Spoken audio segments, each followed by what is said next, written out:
తల్లిదండ్రులకు యువతరం సేవ చేయడం ముందు చాలా ముఖ్యం. అందుకే మన సంప్రదాయంలో దైవవత్ పంచవర్షేషు దశవర్షేషు దాసవత్ అన్నారు. అమ్మాయి అయినా అబ్బాయి అయినా ఎదిగిన వాళ్ళు కాస్త 12 ఏళ్ల నుంచి 20 ఏళ్ళు 25 ఏళ్ళ లోపు ఇంట్లో ఉంటున్నారంటే అది అమెరికా అయినా ఆంధ్రదేశం అయినా ఏదైనా తల్లికి తండ్రికి వాళ్ళ పనుల్లో సాయం చేయాలి. ఈవేళ దురదృష్టవశాత్తు పిల్లలు కొంతమంది ఎలా ఉన్నారు అంటే వాళ్ళు మనకి ఏమీ చేయకపోగా మన చేతే చేయించుకుంటారు. వాళ్ళ పుస్తకాలు మనం సర్దాలి, వాళ్ళ బట్టలు మనం సర్దాలి, వాళ్ళ చెప్పులు మనం దొడవాలి, అవసరమైతే వాడు దుడుచుకోడు. ఈ స్థితి తల్లిదండ్రులకు కల్పించకూడదండి. పొద్దున్న లేచి కొడుకు తండ్రి చెప్పులు తుడిస్తే తప్పు లేదు, కానీ తండ్రే ఓ క్రమశిక్షణకి లొంగినవాడై ఉండి అయ్యో ఇక్కడ నా చెప్పులు ఉన్నాయి వీళ్ళు ఎవరూ తుడుచుకోవట్లేదని తానే తుడిచేస్తే ఆ భార్య చెప్పులు కానీ పిల్లల చెప్పులు కానీ ఎంత అవమానం ఉండేది భార్య పిల్లలకి. కానీ ఒక తండ్రి ఎవరైనా ఓ క్రమశిక్షణ కలిగిన వాడు ఉండలేడు అలాగా. ఎందుకంటే ఆయనకన్నీ శుభ్రంగా ఉండాలి. అక్కడ నేను మీరు చేయకపోతే నేను చేసేస్తానంటాడు. ఆ పని కొడుకు చెప్పులు తండ్రి తుడిస్తే ఎంత అవమానం అది. మా నాన్నగారు అంతేనండి చేదస్తామంటే వీడు గోబగలు కొట్టేద్దు, చేదస్తామా? ఎవరు చేయాలి ఆ పని? నువ్వు చేసుకోవా? పైగా ఆయన చేస్తే చేదస్తాం అంటున్నావు. ఆయన బట్టలు వీడు సర్దొద్దు, ఇస్త్రీ బట్టలు వస్తే తల్లి బదులు తన పద్దేసుకోవద్దు. ఈ చిన్న చిన్న పనులు అనుకుంటాం, కానీ తల్లికి తండ్రికి ఈ చిన్న చిన్న పనుల్లో సాయం చేస్తే వాళ్ళు అమృతం కురిపిస్తారండి, అమృతం కురిపిస్తారు. మా అమ్మాయి ఉంటే నాకు ఎంత ధైర్యం అంటుందో ఒక తల్లి. అందుకే మనకి సామెత ఉంది, కొంచెం అంత కూతురుంటే మంచం నుంచి లేవక్కర్లేదని. ఎంత గొప్ప సామెతో. కొంచెం అంత కూతురుంటే మంచంలోంచి లేవక్కర్లేదని తల్లి చెబుతుంది మాట. కొంచెం అంత కూతురుంటే ఇంత ఎదిగిన కూతురని. కొంచెం అంత కూతురు ఉంటే మంచంలోంచి లేవక్కర్లేదు, మా మగపిల్లలు ఎందరూ ఉన్నా ఒకటే అంటుంది.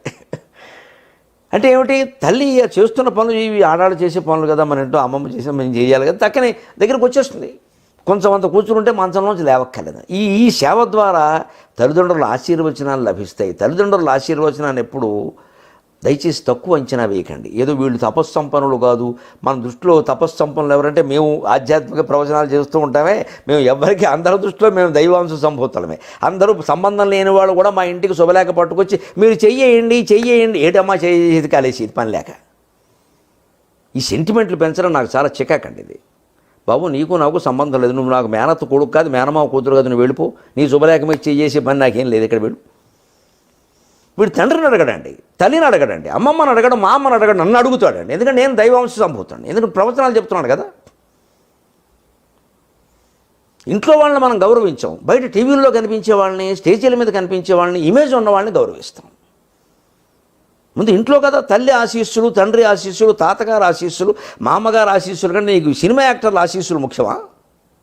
క్రికెట్ ఆటగాళ్ళ ఆశీస్సులు ముఖ్యమా? ఫలానా వారి శుభాకాంక్షలతో ఇది క్రికెట్ ఆటగాడు తండ్రి ఆశీస్సు మనకెందుకండి, ఇంట్లో అమ్మమ్మ తాతయ్య ఉంటేను. ఆ పెద్దవాళ్ళ ఆశీస్సులు ఎలా ఉంటాయంటే వాళ్ళు కన్నీళ్లు బయటికి రాకూడదు, ఈ సమయంలో మనం కన్నీళ్ళు కనిపించకూడదని ఆ కన్నీళ్ళు లోపల కొక్కుకుంటూ సుఖంగా ఉండమ్మా, సుఖంగా చక్కగా ఉండమ్మా, పిల్లపాపలతో ఆనందంగా ఉండడం. అది వేదవాక్కు. 4 వేదాలు ఎటువంటివో ఆ మాటలు అటువంటివి. అలా ఫలిస్తాయి. వాళ్ళ ఆశీస్సులు మనం పొందాలి. ఏం జరిగినా మీ ఆశీస్సుల వల్ల వచ్చిందని చెప్పాలి. ఎట్టి పరిస్థితుల్లో ఎదిగినటువంటి పెద్దవాళ్ళు 60-70 ఏళ్ళు దాటినటువంటి వృద్ధులు అనద్దు, వాళ్ళని పెద్దలు అందాం. వృద్ధులు అంటే వార్ధక్యం పొందినవాళ్ళు, పెద్దలు అంటే జెంటిల్మెన్, గౌరవించదగిన వాళ్ళు. పెద్దలు వాళ్ళ సలహా సంప్రదింపులు మనకు అవసరం.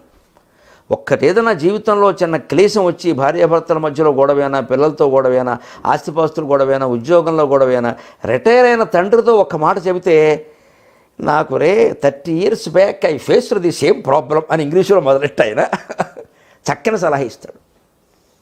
ఇంచుమించితే నాకు వచ్చిందిరా ఏంటంటిది, నేను ఎదుర్కోవాలన్నమాట, అటువంటిది వచ్చినప్పుడు ధైర్యంగా ఎదుర్కోవాలి, మంచి సలహా ఇస్తాడు. తండ్రికి ఏం తెలుస్తుందంటే ఎవడో చెబుతాడు, తండ్రికి తెలియకపోతే బయట ఎవడు తర్పణం ఇచ్చేవాడు చెబుతాడా, తాండ్రాముకునేవాడు చెబుతాడా? ఈ వృద్ధులైన తల్లిదండ్రులు పెద్దలైన వాళ్ళు ఇంట్లో ఉంటున్నారు అంటే వాణీ హిరణ్య గర్భులు, లక్ష్మీనారాయణులు, పార్వతీ పరమేశ్వరులు మన ఇంట్లో ఉంటున్నట్టే.